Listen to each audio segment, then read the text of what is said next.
Hello everyone and thank you for joining me.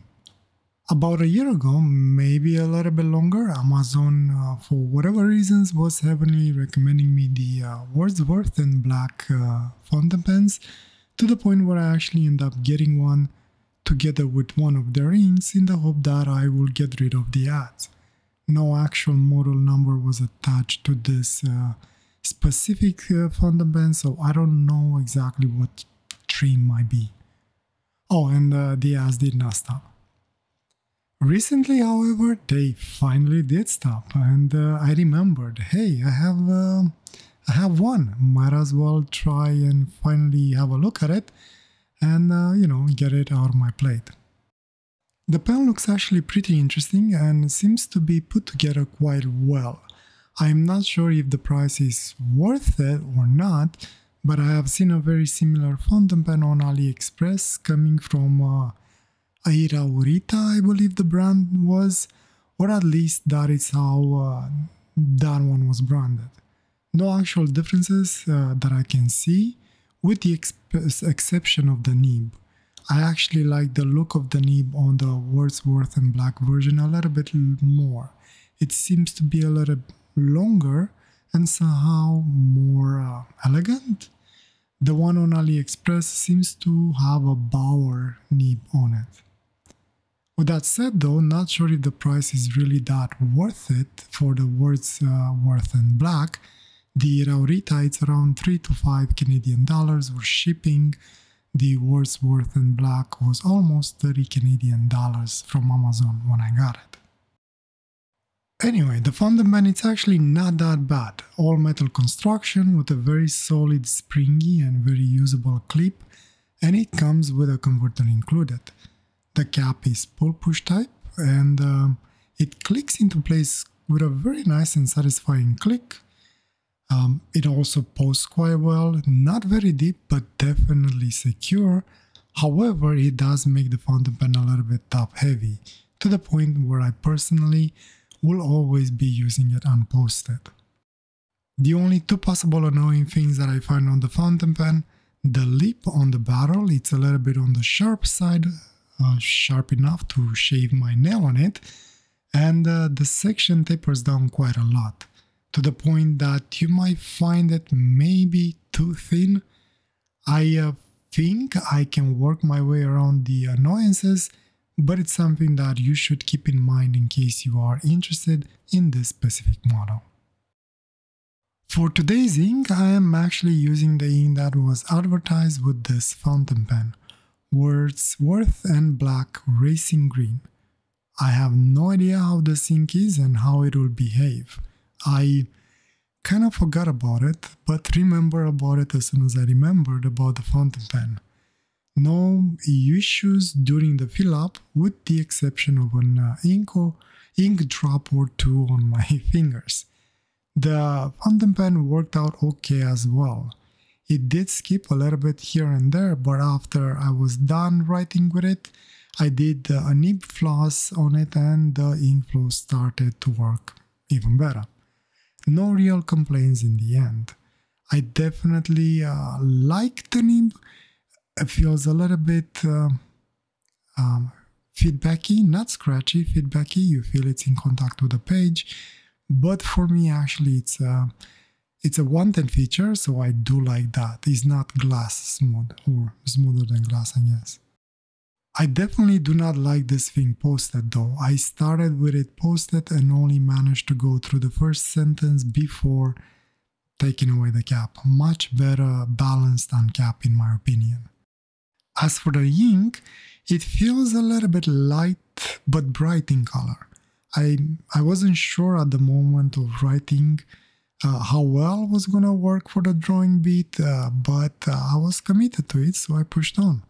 At that point, I was hoping that at least I'll be able to layer the ink somehow and this way get my darker values whenever I want something like that.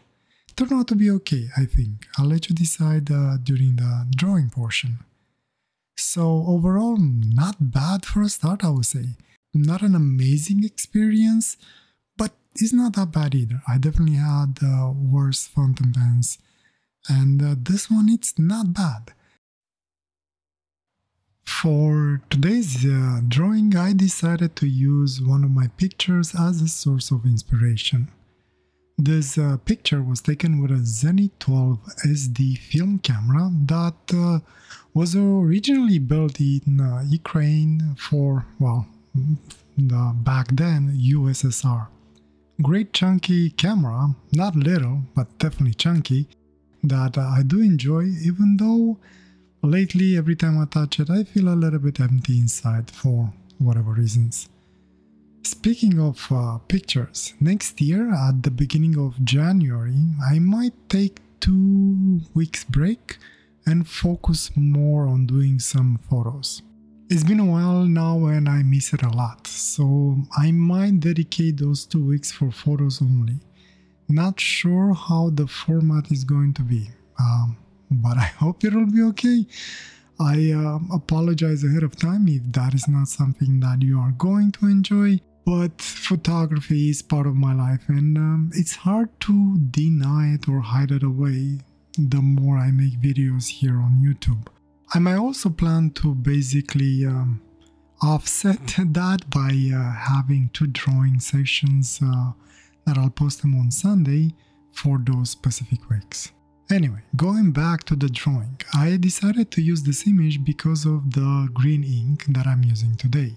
Now the picture is black and white originally, that I touched it up with a little bit of slight goldish warm color for the highlights and a barely noticeable gray-blue for the shadows.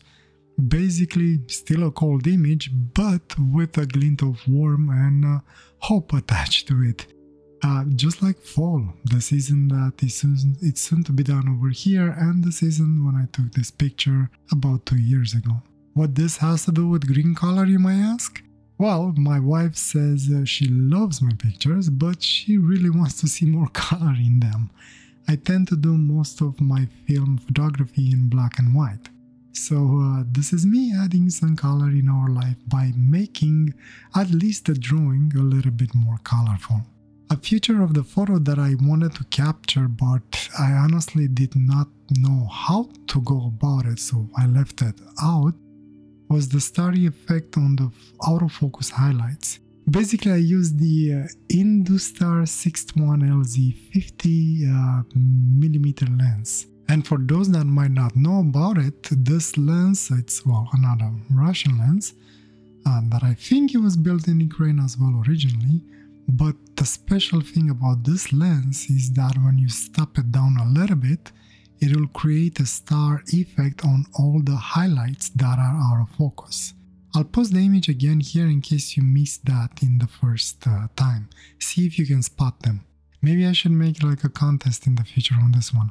How many stars you see in that image. Anyway, because I wasn't sure how to go about it, like I said, I decided to left it out because I didn't want it to make it too cheesy, as probably already is. But I might get back to it somehow. I like the way it looks in the pictures, it's just I don't know how to transcribe it on drawing. I'll figure out something, hopefully not too cheesy.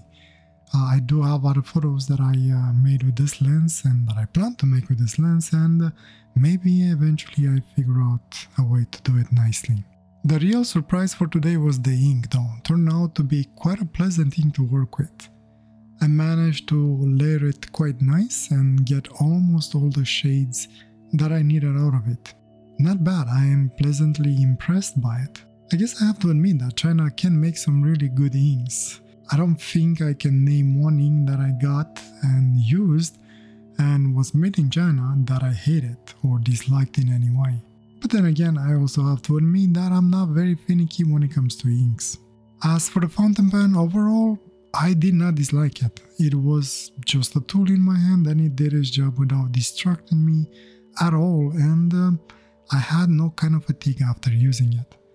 I don't know if I could or I should recommend this specific model, knowing that exists on AliExpress for way cheaper. The only thing is that I don't know the nib on the Iraurita pen, how it works. But since I know it's a Bauer nib, and as far as I remember those nibs were actually decent, maybe at the $3-5 Canadian dollars price that it goes for might be worth a try. I don't know, up to you. By the way, anyone knows what happened with the Bauer brand? Haven't seen a new fountain pen from them in a while. Anyway, I guess that's about it for today as well. Enjoy the rest of the time lapse in peace and quiet. I guess whatever is left out of it. And feel free to leave your comments below if you have any, and I'll get to reply to them as soon as I get a chance. Thank you for joining me today. Hope I'll see you next time, and I wish you all the best and a wonderful day or night, wherever you are. Oh, and tomorrow I might have another drawing session, or not, if you're interested. Check back around 12 p.m. EST. Anyway, take care. Bye.